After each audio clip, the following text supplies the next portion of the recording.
Welcome to Table for One. I'm the narrator, and in today's video, I'll be doing a rules refresher for Trickerion, Legends of Illusion. And in this video, I'm going to teach you how to play with the promotional mini expansion, the Secret Workshop. Let's get rolling.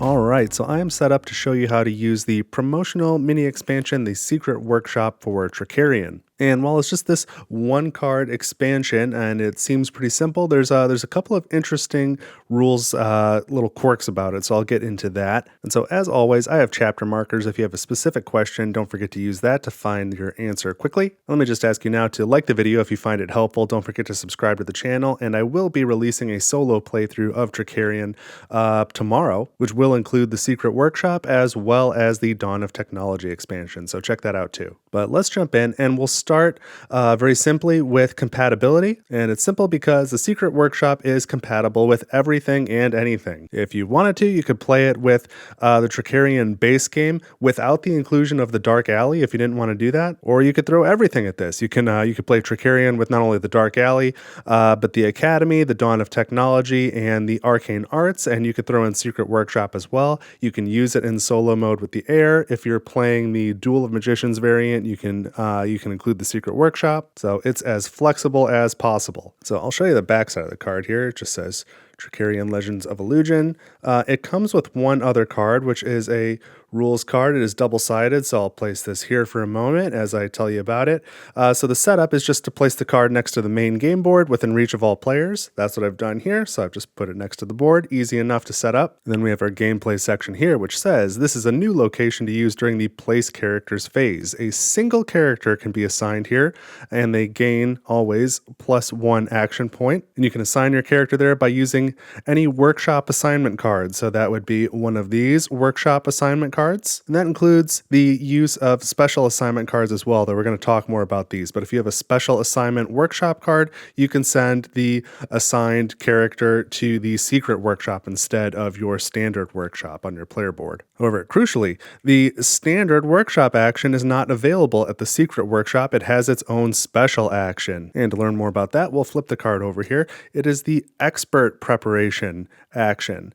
So for each action point that you spend, place one trick marker on a trick if you meet its component requirements, even if it already has a trick marker or markers on it. And so you get to ignore the standard setup cost for that trick. And as you can see on the card, when you go to the Secret Workshop, you may spend one Trickerion stone to gain one additional action point, just like the standard workshop or most other locations. And so let's run through some examples here. And for all examples, let's assume that I meet the component requirements for all of the tricks that I've got on display, because that is a requirement. So in this example, I could take my my apprentice here and send them either to the workshop where they would have one action point to spend. And again, presuming that I had all of the components, I could spend that one action point to set up this automation trick with one trick, or this linking rings trick with two tricks on it. Now, if instead I send my apprentice to the Secret Workshop, they now have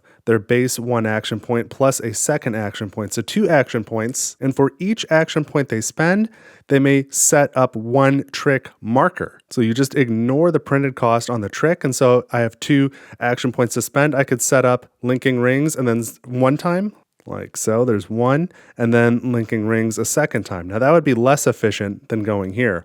But what I could do instead, which I would not be able to do at the regular workshop, is I could set up one action point, one trick marker on linking rings, and one action point to put one trick marker on automation, or automaton, I'm sorry. So that could be very helpful if perhaps there's a performance I'm trying to get 2 trick markers on, and I would rather have one of each than have 2 of linking rings or just one of automaton. I'd rather have one of each. Now, what this also lets you do, which is new, is let's say earlier I set up linking rings per normal with his 2 trick markers, and then I placed one of them on a performance card, and now I have 1 trick marker remaining on linking rings. With the normal workshop action, I could not set up linking rings until it was empty again, but with the secret workshop, I can use expert preparations to spend 1 action point to put a single trick marker on here so I get another one out of it, as well as spend my second action point, in this case, on automaton. Let's add one more trick here.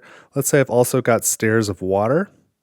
In this case, if I sent my apprentice to the workshop, I've only got 1 action point, and it costs 3 action points to set up this trick, again, assuming that I have all of the component requirements. So in this instance, my apprentice wouldn't be able to set up anything. But if I send the apprentice to the secret workshop, they have 2 action points, and for each action point, I may place 1 trick marker on a trick. And so I can put 2 on stairs of water, even though the cost is normally 3.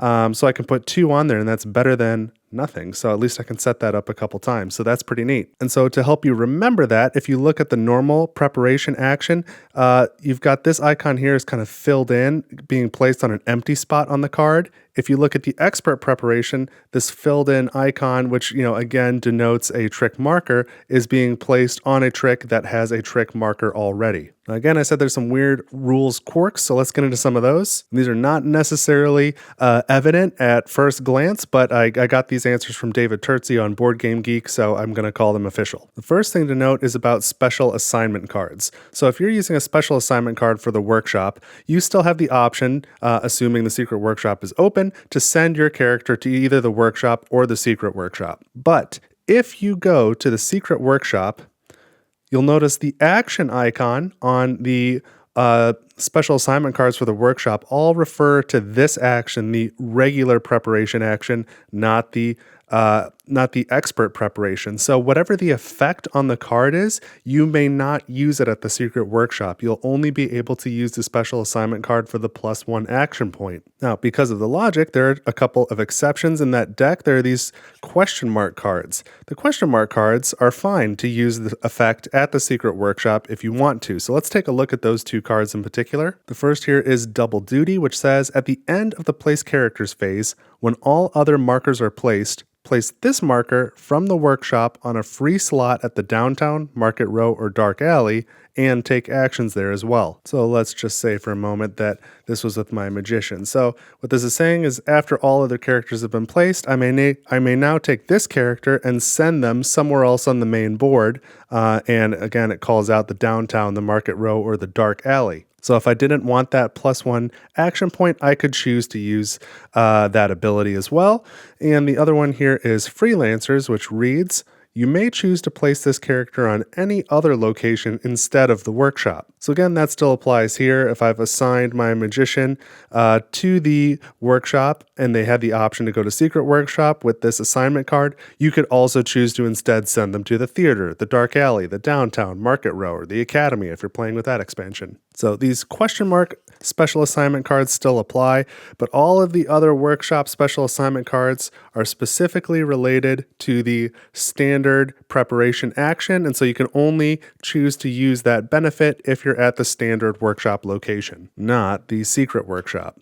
Now, the other thing that we need to talk about is the trick limit on these trick cards. If you want to get really deep into the rules and rules lawyer it, which some folks have done online for me, so I don't have to do the hard work, you'll find that in the rule book, it doesn't actually explicitly say anywhere that these trick cards cannot hold more than 1, 2, or 3 trick markers. They cannot hold more than 2, 1, or 3 trick markers in these cases here. All it says is that when you perform this preparation action, that's how many markers you place on the trick. So let's say this automaton had 1 trick marker on it already.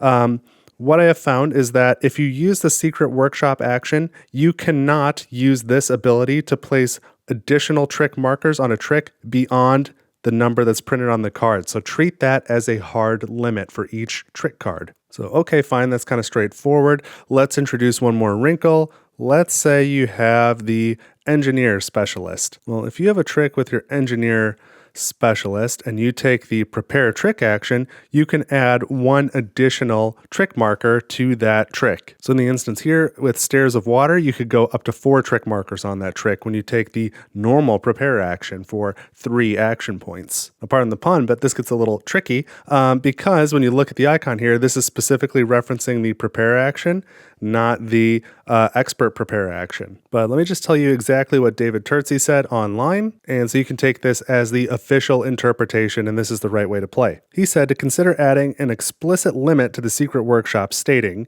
you may not add more trick markers to a trick than what a prepare would allow, i.e., if the trick is on the engineer, you can go +1, but not higher. So let's say we have the Stairs of Water trick located here with 1, 2, 3 trick markers on it. So perhaps it had 4 previously and we've placed one on a performance somewhere. If we were to send the apprentice to the secret workshop with their 2 action points, they could spend 1 to prepare a trick on linking rings, and they could spend their 2nd action point to prepare a 4th trick on Stairs of Water, because the engineer slot that it's on would normally give it 1 additional trick marker holder. But once there are 4, it could not place a 5th trick marker on there because that's above the limit that would normally be allowed by the regular prepare trick action. So I think that all makes sense. I can wrap my head around it. All right, so the only thing left to cover now is the solo mode. That's got some special rules here, and they're printed right here on the card, which is convenient. So this says, when playing against the Dalgard's Heir solo opponent, which requires the Dalgard's Academy expansion, or if you have the Anniversary Edition like me, then it came in the box. Your opponent, the heir, attempts to place in this location, meaning the secret workshop, whenever they send to the workshop. So they always prioritize that because normally when the heir goes to the workshop, they don't do anything. So now they will take the secret workshop spot if it's open. And whenever you, the player, and the heir are both going to the workshop, they will treat the secret workshop location as contested. So just in the same way that it would treat a downtown location contested, Market Road, Dark Alley, all of those things, it will now treat the secret workshop as a contested location following the same rules. So that makes a lot of sense to me. Very easy to integrate. So that's all you need to know to play with the secret workshop. Again, I will put a solo playthrough on the channel tomorrow. And before you go, let me remind you that videos that are uninterrupted with ads midway through are brought to you by my Ko-fi supporters. So I want to thank them on screen. Again, Ko-fi is kind of like Patreon, and the idea is you can make a contribution to the channel either one time or recurring monthly, and you set the amount. It can be as little as $1. So reserved seating is for my monthly contributors, and the Head of the Table award is for my top 10 contributors over the last 90 days. Thank you to all of you, as well as everyone else who has made a donation to Table for One on Ko-fi. It is very much appreciated. And then if you think I've made any mistakes or if you have any questions, please let me know down in the comments. I'll also post this video on Board Game Geek, so you can leave a like over there. If that's something you want to do, you can also pick up a Table for One micro badge while you're there. And if you're watching this live, check back tomorrow for the solo playthrough, including the Secret Workshop and Dawn of Technology. Otherwise, if you're watching this in the future, I will put a link to that solo playthrough at the very end of this video. So thank you so much for watching Table for One, and I will see you next time.